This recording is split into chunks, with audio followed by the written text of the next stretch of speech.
Bonjour à tous, bienvenue à l'émission Soyez rusés. Aujourd'hui à l'émission, on va parler de design circulaire. On va aller à la rencontre de Audrey Bernier-Perron de l'entreprise Aube Eco qui va nous parler vraiment de qu'est-ce que c'est le design circulaire, comment on peut l'intégrer dans notre décor.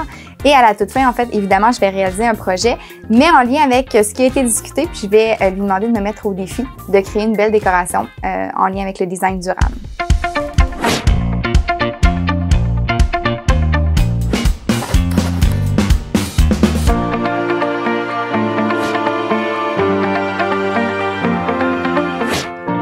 Donc, je suis présentement avec Audrey Bernier-Perron, aussi appelée la designer écologique. On peut s'appeler comme ça? Oui, certainement. Donc, Audrey de l'entreprise Aube Eco. Peux-tu nous parler un petit peu de où t'es venue cette idée-là? Comment t'as parti un peu ton entreprise? Ben, je dirais que ça date... Ben, d'abord, bonjour. Bonjour à tous.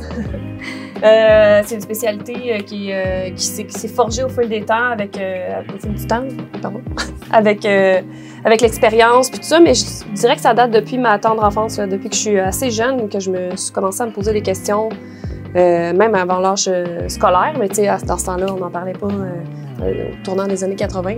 De fil en aiguille, j'étais jeune puis je me demandais comment ça se fait qu'on produisait autant de choses puis que ça finissait, on ne sait pas trop où, puis on consomme d'autres choses, c'est pas grave, on n'en veut plus, il est plus là. Fait que... Quand même bon que si jeune, t'avais déjà ça... Ouais, c'est ça. J'étais en design d'intérieur ensuite pour faire du dessin. Est-ce qu'il y avait vraiment un créneau spécialisé pour écologie, environnement, ou c'est toi en plus qui J'étais la seule, ça c'était début 2000, fait que j'étais la seule à à amener cette approche-là du design environnemental. C'était naturel de moi-même. T'as amené ta couleur puisque toi t'avais de l'intérêt pour... C'est ça, j'étais comme le mouton noir là, qui mettait tout en question tout le temps, puis les choix de matériaux qu'on apprenait, mais tu sais, c'est ça. Donc combien de temps exactement que t'as parti ton entreprise en design?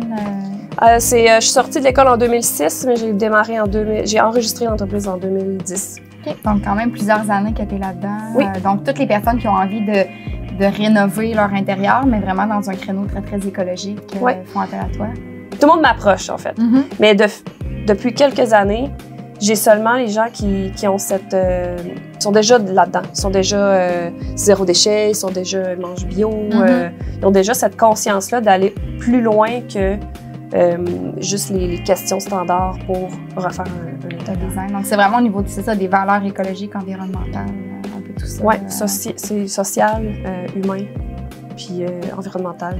Les gens, ils ont moins de temps parce qu'il faut qu'ils travaillent plus, puis tout va plus vite. Donc, on a développé les matières industrielles pour que ça soit facile d'entretien, lavable, rapide à installer, rapide à produire. Mais ça prend plusieurs années à se défaire dans l'environnement. Fait que comment est-ce qu'on peut revenir aux méthodes ancestrales, mais avec la technologie d'aujourd'hui aussi, faire un mix parfait. Parce qu'on peut, c'est ça. Fait que oui, ça va demander un petit peu plus d'entretien, mais comment est-ce qu'on peut le mixer dans le style de vie unique de chaque personne, de chaque maison, de chaque lieu. Quand je parle du lieu, c'est le terrain, tu sais, comment bien... c'est l'ensemble, c'est pas juste la maison. C'est ça. Bien là, on utilise le bâtiment, puis on le revalorise pour qu'il soit performant énergétiquement aussi. Puis qu'on maximise la part solaire, on place les matériaux. Puis là, je vais en venir aussi, c'est ça. Fait que tout ça, mis à bout, on appelle ça le design circulaire. L'existant, mais c'est un petit peu ça aussi quand on définit un peu l'économie circulaire, c'est d'optimiser un peu les ressources qu'on a. Oui, localement. L'existant, comme tu dis, tu vas faire un peu le topo de ce qu'ils ont présentement, ce qu'ils peuvent récupérer, garder. C'est ça. Donc là, si on résume un petit peu les gestes ou du moins les questions peut-être à se poser, si on veut rénover, on veut s'en aller vraiment plus avec un design circulaire, d'avoir une pensée un petit peu pour l'environnement, il y a quand même quelques petits points à ne pas oublier ou à garder en tête. Oui, il y a quelques gestes à prendre en considération. C'est d'abord de regarder ce qu'on possède déjà pour voir qu'est-ce qui a de l'importance pour nous. Des fois, ça nous génère des souvenirs. Il y a de l'histoire avec ça rattachée, puis on veut pas nécessairement s'en départir, mais c'est dans notre tête ou dans notre... consciemment, on se dit que ça peut-être pas très tendance, mais placer... Tu sais, aujourd'hui, on peut mélanger toutes les époques, tous les styles. Fait que c'est d'y aller, de penser que ça peut être dosé, puis de le faire à la bonne échelle, en fait. Fait que, tu sais, les cuisinières, les fours, y aller avec des certifiés, soit WaterSense pour les robinetteries, c'est-à-dire qu'ils réduisent la quantité d'eau. Okay. Ça aide à bien consommer, mieux consommer. Donc, l'eau, l'électricité aussi, qu'on peut porter attention à ces gestes-là. Oui, c'est ça. Qu'on utilise. Tout à fait. Fait que porter une attention à ça pour aussi voir dans quel appareil, qu'est-ce qui nous convient. Si possible, choisir si on a à déménager ou choisir un emplacement, si on peut se rapprocher de nos lieux de travail, de notre... etc. Fait que, penser à des déplacements qui sont plus doux, donc vélo, à pied, covoiturage. Quand on fait le choix de la maison, même à la base. Oui, c'est ça, c'est ça. Si on a déjà une maison qu'on veut rester là, mais rénover, comment est-ce qu'on peut maximiser cet aspect-là? L'achat local qui fait comme vraiment travailler les gens d'ici. La communication est bonne aussi en travaillant avec des gens locaux. Fait que, il y a local, la ville, mais il y a aussi la région, où il y a aussi comme tout ça, là. Ça, on peut évite quand même aussi du transport. Je parle, c'est parce que je suis dans le meuble, je parle aussi du meuble, mais tu sais, de faire venir des meubles en bateau, je sais pas si en avion, là, mais de pouvoir encourager des artistes, des artisans, un peu de toutes sortes, ça réduit un petit peu le transport aussi. Oui, c'est ça, ça réduit c'est exactement ça. Le transport, c'est très important de penser à cet aspect-là.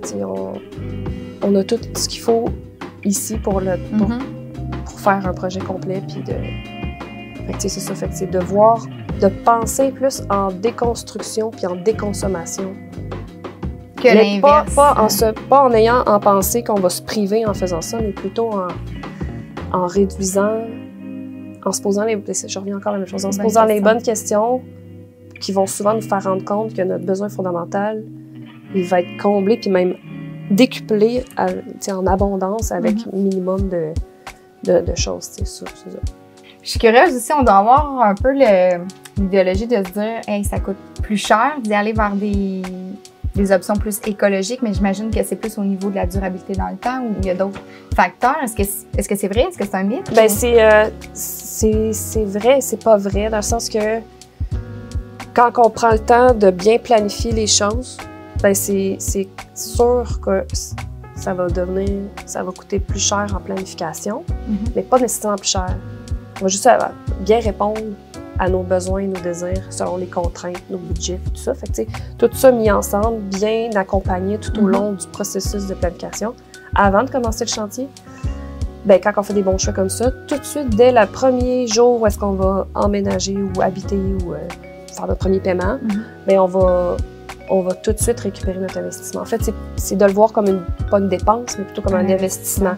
C'est au lieu que dans 10 ans, on ait la fin de durée de vie utile standard de notre bâtiment, dans n'importe quel niveau de finition ou plus majeur, mais bref, on va avoir d'importantes rénovations majeures à faire. Donc, on va devoir ressortir, dépenser pour remplacer ou remplacer souvent dans ce cas-là, comme une toiture, mettons. Je m'écarte peut-être, mais une toiture en bardeau va durer comme 10 ans, mais les gens vont souvent se dire, ben c'est pas grave, je vais le changer, c'est plus facile, c'est moins cher, mais je vais le remplacer. Tandis que dans l'ancien temps, si on veut, dans l'ancestral, c'était plus des toitures d'ardoise, c'est comme une pierre, c'est de la pierre. Puis ici, on en produit aussi, il y a des carrières d'ardoise, il y a des carrières je pense en Gaspésie, je garde le nom, mais fait que mettons une toiture comme ça qui va demander un petit peu plus d'investissement, mais qui va durer beaucoup plus longtemps dans le temps, voire 100, 150 ans. La toiture de tôle va être un bon 60 ans, qui va durer ou plus selon l'entretien puis l'emplacement aussi de la région puis tout ça, mais donc de réfléchir, c'est ça, de les réfléchir avant, des fois ça peut quand même nous permettre d'économiser sur le long terme. Bien, c'est ça, il y a le fast consommation, la consommation rapide et pas malsaine, mais nocive. Quand même. Nocive qui va être à remplacer. Ça va coûter plus cher, mais sur le moment, on y pense pas, mais c'est d'amener cette approche-là puis d'aller au-delà de ces questionnements-là de surface pour aller plus profond, pour se poser les bonnes questions. Puis, au final, est-ce que ça coûte plus cher? Non, parce qu'on utilise des choses qui sont bonnes pour la santé, pérennes, qui vont durer puis qui vont pas être néfastes pour la planète, pour l'environnement puis pour les générations futures. Donc là, pour la seconde partie de l'émission, Audrey, j'ai envie que tu me lances un petit défi, que je t'invite à aller en fait fouiner, si je peux dire, dans la portion des meubles seconde main de l'atelier. Oui. Que tu me déniches peut-être décoration, quelque chose en tout cas qui t'inspire en lien avec le design circulaire, en lien avec les matériaux. Donc, si tu veux aller fouiner puis me mettre au défi peut-être de revaloriser un item que tu auras coup de cœur. Ben oui, ça va me faire plaisir.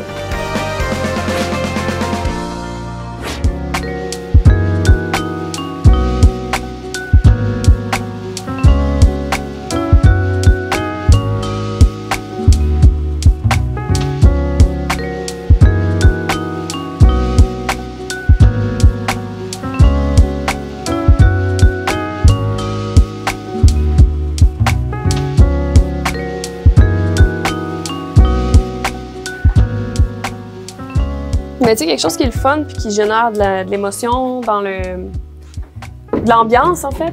Ouais. Dans la finition, il y a les luminaires. J'ai vu comme un luminaire, là. C'est beau. La lampe? Oui. Oui. C'est Ben le peu, oui. Je peux la peindre puis je peux même faire un abat-jour. Ouais, mais tu sais, tu peux comme, faire un enduit. Quelque chose qu'on n'a pas. Un enduit par-dessus qui fait comme l'espèce des vieilles... Des vieux vases en terre cuite. Ouais, on a fait quoi qui est beau comme ça aussi. Mais je pourrais peut-être réutiliser une autre technique. Je vais me mettre au défi de faire un abat-jour. En plus, c'est une lampe qui vient de chez ma grand-mère. Elle a la petite valeur sentimentale. Ah ben là, ça va finir avec chez nous. Tu vois, c'est la première chose que j'ai vue quand j'étais dans le coin. Avec des filles acceptées. Donc là, Audrey, tu as fait le tour dans l'atelier, puis c'est ce que tu as sélectionné comme article décoratif. Oui. Je serais curieuse de savoir pourquoi. Ben, tout de suite, la première chose que j'ai vue, malgré que t'es un petit peu plus loin, c'est la première chose qui m'a... C'est ça, qui m'a donné un sentiment que j'avais... Je sais pas. Le petit effet wow, le petit effet wow. Ça. Fait que j'ai continué quand même mon manteau, puis finalement, ben c'est ça, je t'ai posé la question si ce serait quelque chose d'intéressant parce que, tu sais, des vieilles lampes comme ça, on en a tous chez soi, chez nous. Ouais. Puis on a le goût d'avoir quelque chose au goût du jour. Je trouve qu'elle a déjà un look intemporel dans le sens qu'elle a déjà son style de l'époque, mais quand même des formes géométriques qui est quand même intemporelle avec une couleur aussi. Fait que, tu sais, là, elle n'a pas d'abat-jour. Fait que je serais curieuse de voir comment Puis on serait porté, tu sais, on a ça à la maison, on serait porté à se dire, hey, j'ai plus d'abat-jour, c'est vieux, je la jette aux poubelles. Ouais. Mais. Ou carrément, peut-être venir. C'était une des choses que j'avais en tête tantôt, pour la recouvrir au complet, y faire un effet durable, mais à la chaux peut-être, mais quelque chose qui va donner comme l'effet d'une vieille poterie. Mais tu sais, en soi, elle a déjà un style qui pourrait s'intégrer parfaitement dans un... Juste d'avoir un petit abat-jour.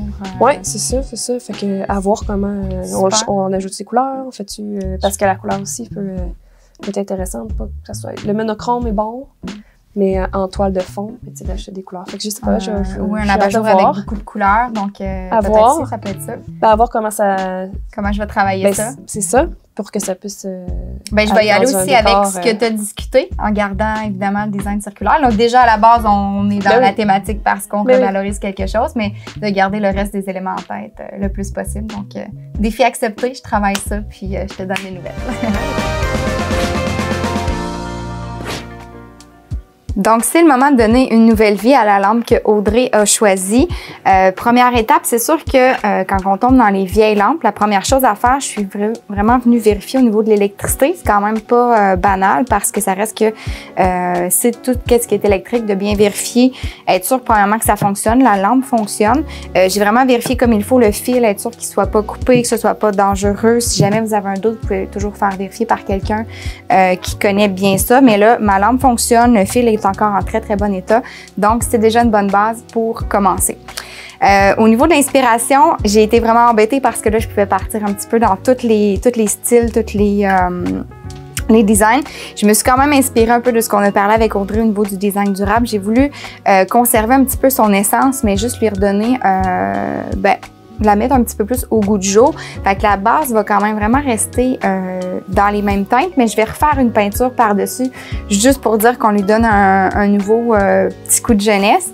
Et ce que j'ai fait aussi, c'est que je suis allée m'inspirer, je suis allée fouiner un petit peu en ligne sur Pinterest, sur des boutiques en ligne, voir qu'est-ce qui se faisait présentement, des modèles. Moi, je suis très, très visuelle, donc des fois, de pouvoir s'inspirer, ça peut aider. Donc, je suis allée fouiner un petit peu, voir des inspirations, voir qu'est-ce que je trouvais beau sur les sites pour vraiment pouvoir m'en inspirer. Donc, la base, je vais la garder avec une peinture qui est dans les tons de beige, de crème. Et ce que je vais venir faire aussi, je vais venir ajouter un abat-jour que j'ai déniché aussi. Un superbe abat-jour que j'ai déniché chez Orapé à Plessisville, donc dans une ressourcerie. J'avais besoin d'une nouvelle abat-jour parce que je n'en avais pas. Donc, je suis partie avec mes mesures. J'ai trouvé l'abat-jour parfaite. Évidemment, elle n'est pas dans les bonnes couleurs, mais même à la limite, en fait, elle aurait très, très bien pu fonctionner. Donc, on voit que c'est vraiment parfait là, au niveau de la grandeur. Le style, c'est ça, j'aimais quand même bien ça avec les fleurs, mais étant donné que je m'étais inspirée avec autre chose, je vais vraiment venir peindre mon abat-jour et je vais vous expliquer comment. Donc, j'ai mon abat-jour, j'ai ma lampe, on se lance dans la peinture. Ma base de lampe va vraiment être peinte avec une peinture standard. Ça peut être une peinture pour les meubles, une peinture à mur, ce que vous avez à la maison. Ça va quand même bien adhérer. Puis de toute façon, c'est une surface qui est, elle est très, très poreuse au niveau de ma lampe. C'est sûr que si vous avez quelque chose de très lustré, là, il faudrait peut-être mettre un primer aussi par-dessus. Donc, je vais avec une peinture et par la suite, mon abat-jour, petit conseil, le tissu peut se peindre. Donc, l'abat-jour, elle est vraiment en tissu. Je vais venir peindre avec une peinture spéciale. Moi, j'aime beaucoup, en fait, la peinture fusion pour peindre le tissu. Je vais venir la diluer avec de l'eau, puis ça va vraiment faire un beau résultat. Également, je vais y aller avec une peinture noire. C'est un petit peu ce qui a influencé mon processus de création parce que là, j'ai une abat-jour qui est rouge. C'était pas évident pour moi. Au début, je voulais aller dans une abat-jour très, très pâle, rester dans les tons terreux, plus nature. Mais là, ça va me prendre beaucoup, beaucoup de couches si je veux aller dans un ton de crème, de blanc plus pâle à cause du rouge. Donc, stratégiquement, je suis allée avec une peinture noire. Je vais faire un petit rappel sur ma lampe là, également par la suite. Donc, première chose ici, avant de peinturer, je vais venir protéger avec du tape ou un ruban, là, tout ce qui est les parties de la lampe que je ne veux pas peindre. Au moins, protéger ça. En dessous, c'est un petit tapis, là, fait que je vais vraiment juste venir frôler sur le rebord. Donc, je commence ça. Je vais aller au pinceau. J'ai bien brassé ma peinture. Puis là, c'est sûr qu'il y a beaucoup de formes. Donc là, je peux vraiment aller dans tous les sens pour bien remplir les craques de la lampe. Puis après ça, là, je vais venir repasser toujours dans le même sens. Ça fasse un beau fini uniforme. C'est sûr qu'on est quand même ton sur ton. J'ai pas fait beaucoup de changements au niveau de la couleur, mais je voulais garder son essence, là, sa couleur. Je voulais vraiment juste lui donner un nouveau fraîcheur sur sa couleur. Puis étant donné que je suis vraiment comme ton sur ton au niveau des couleurs, je pense que je vais avoir besoin d'une seule couche. Souvent, quand on va peinturer des meubles ou d'autres projets, ça va être généralement 2 couches. Mais là, ça couvre quand même assez bien. Je vais voir quand ça va sécher. Mais là, ça couvre quand même assez bien. Donc, avec une seule couche, je peux me permettre d'aller un petit peu plus généreusement. Puis, je devrais être correct.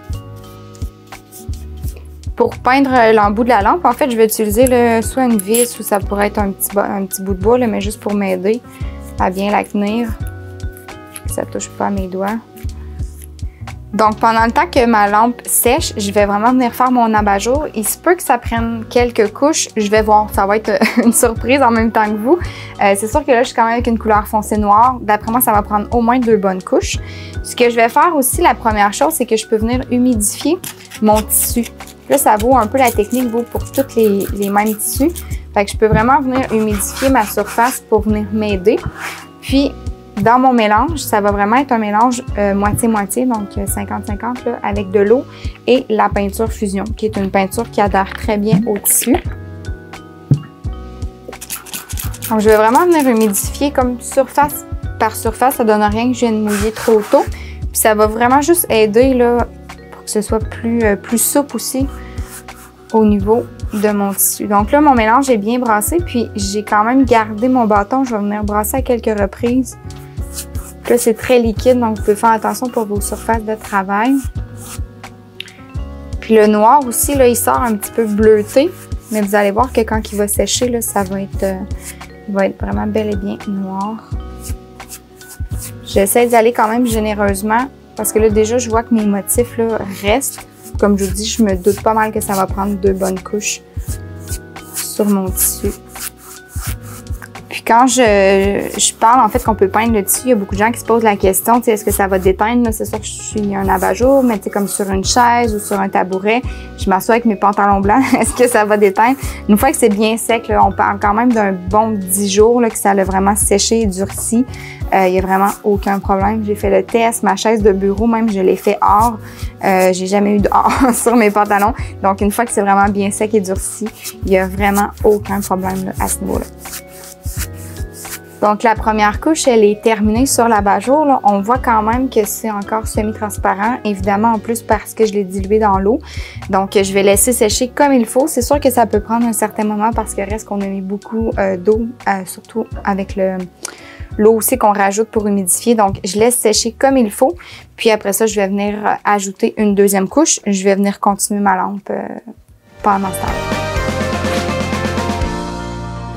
Donc, le conseil rusé aujourd'hui, en fait, on parle beaucoup de design circulaire, mais quand vient le temps un petit peu de repenser notre décor, de changer nos mobiliers, il y a quelques petites questions qu'on peut se poser, à savoir, est-ce que ça vaut la peine que je le garde? Est-ce que j'ai envie de le garder? Puis est-ce qu'il fonctionne encore dans mon décor? Donc, je vais vous donner quelques petites pistes de réflexion. C'est sûr que chez Rusé, on aime beaucoup pouvoir récupérer, puis on aime pouvoir voir un peu au-delà de ce que le meuble a l'air actuellement, parce que souvent, ils ont beaucoup de potentiel. On est porté à sous-estimer des meubles qu'on a depuis des années dans notre décor. Est-ce que ça vaut vraiment la peine de les changer? Est-ce qu'on les remplace à neuf? Mais souvent, il y a moyen de leur donner tout l'amour qu'ils ont besoin. Mais évidemment, il faut, c'est ça, se poser les bonnes questions. Premièrement, quand vous êtes dans votre pièce, au niveau des autres meubles qu'il y a, ou si vous visez vraiment un meuble en particulier, peut-être vous poser la question, c'est quoi l'ambiance de cette pièce-là? C'est quoi la thématique, si je peux dire? Est-ce que c'est une pièce de lecture ou est-ce que vous voulez que le calme règne? Est-ce que c'est dans la salle de jeu? Est-ce que c'est la cuisine? Donc, juste voir un petit peu, c'est quoi l'ambiance dans cette pièce-là? Est-ce que mon meuble, est-ce qu'il fit un petit peu dans cette ambiance-là? Est-ce que le style de mon meuble, les formes, est-ce que vraiment ça vient rejoindre un petit peu ce que je vais aller rechercher dans ce décor-là? Et aussi au niveau du meuble, en fait, c'est quoi les points positifs? Qu'est-ce que j'aime de ce meuble-là? Des fois, juste de s'arrêter, on est porté à dire « Ah, on va le jeter, je suis tannée de l'avoir, la couleur est plus bonne. » Mais est-ce que je l'aime, le meuble? Est-ce qu'il est pratique? Est-ce que j'aime beaucoup son espace de rangement que je voudrais garder, que je ne retrouverais peut-être pas chez un autre meuble? Est-ce que les dimensions sont vraiment parfaites pour où est-ce que je veux l'installer dans mon décor? Donc, c'est toutes sortes de petits questionnements qu'on peut avoir. Est-ce que j'aime encore la forme, mais c'est vraiment juste la couleur, peut-être une vieille teinte de bois qui date des années 80-70. Donc, juste de se poser la question si mon meuble vraiment reflète encore ce que je veux ressentir dans mon décor. Ça peut être super intéressant de pouvoir juste lui donner une deuxième vie puis de le conserver tel quel. Donc, c'est quoi les points forts de mon meuble? C'est quoi les points faibles? Est-ce que ça fait 20 ans que je l'ai puis j'aurais toujours voulu avoir plus de rangement? Bien là, peut-être que c'est plus le bon meuble approprié pour le décor que je vais aller rechercher. Donc, c'est vraiment de prendre le temps de se mettre dans la pièce un petit peu qu'on veut changer, qu'on veut rénover, de regarder un peu les mobiliers alentour de nous. Des fois aussi, ça peut être, est-ce que le meuble a une valeur sentimentale? C'est des meubles qui appartenaient à nos grands-parents, qu'on veut garder dans la famille. Donc, de se dire, ben il fonctionne pas, là, mon décor est super contemporain aujourd'hui, mais est-ce que je peux peut-être le peindre blanc, le peindre noir qui va venir vraiment s'uniformiser avec mon décor? Donc, vraiment, avant de jeter nos meubles, ça vaut vraiment la peine de se poser ces questions-là, puis de peut-être, qui sait, pouvoir les conserver dans notre décor en les revalorisant. Donc, la première couche est terminée, elle est sec. C'est encore un petit peu humide, mais c'est parfait parce que c'est ce que je veux. Ça va m'éviter peut-être de venir humidifier. Et là, ce que je vais faire, je vais adapter un peu ma recette, puis c'est quand même ce qui est intéressant quand on est dans les projets DIY, on s'adapte un peu à ce qu'on a ici. Là, ça n'a pas couvert beaucoup. Je pourrais peut-être me rendre jusqu'à 3 couches, mais ce que je vais faire, c'est que je vais adapter un petit peu ma recette. Tout à l'heure, je vous ai dit 1 pour 1, donc une quantité d'eau pour une quantité de peinture. Là, je vais plus y aller vraiment comme 2 tiers de peinture, 1 tiers d'eau. Fait que je vais vraiment y aller un petit peu plus léger pour que ma peinture soit plus opaque parce que je partais vraiment avec un gros rouge. Mais tu sais, d'avoir fait ma première couche avec ma peinture aussi diluée, c'est vraiment l'idéal parce que ça vient assouplir mon tissu. Fait que là, je peux me permettre de m'ajuster un petit peu. Mais je vais toujours garder une surface qui est humide puis de l'eau dans ma peinture parce que je ne veux pas y aller directement avec la peinture. Ça va vraiment peut-être être trop. Puis ça va enlever toute la souplesse à mon tissu. Donc, je continue là pour ma deuxième couche.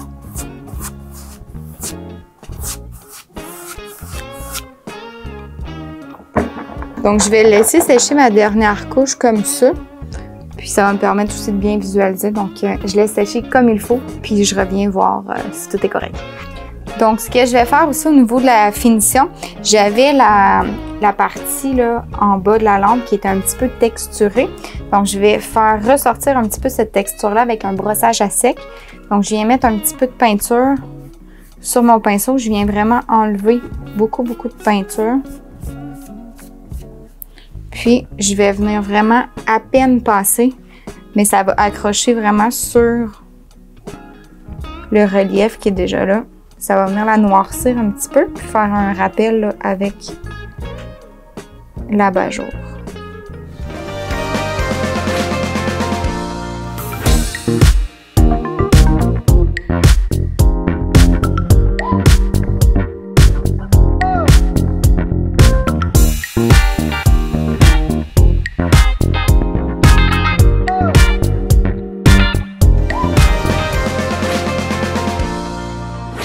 Donc, la revalorisation de la lampe est terminée. Vraiment, je suis super contente. On est quand même resté dans un style un peu sobre. J'ai bien hâte de la montrer à Audrey, voir, je vais lui envoyer pour lui montrer son choix et ce qui a été fait avec ça. Évidemment, là, quand on tombe dans les projets DIY, vous pouvez tellement vous amuser avec ça.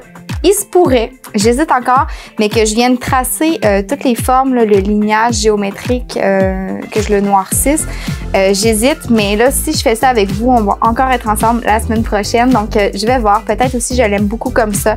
Donc, vraiment, votre projet peut évoluer aussi au fil du temps, sans problème. C'est votre création. Donc, vous vous amusez, vous y allez avec ce que vous aimez, ce qui vous inspire.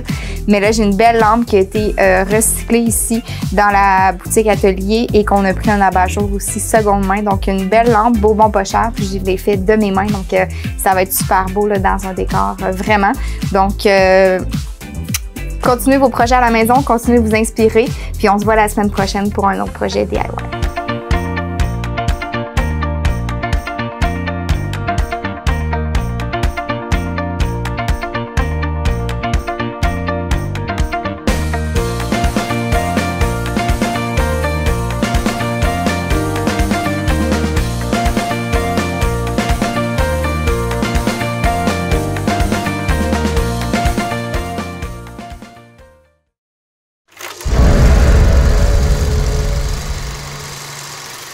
Maintien dans les lieux. Tout locataire a un droit personnel au maintien dans les lieux et il ne peut être expulsé que dans certains cas prévus par la loi. De plus, les aînés sont également protégés et ne peuvent être évincés que sous des conditions minimales. Le propriétaire ne peut pas non plus harceler un locataire pour qu'il quitte les lieux. Il ne peut se faire justice lui-même. Il doit s'adresser à la Régie du logement, même pour non-paiement.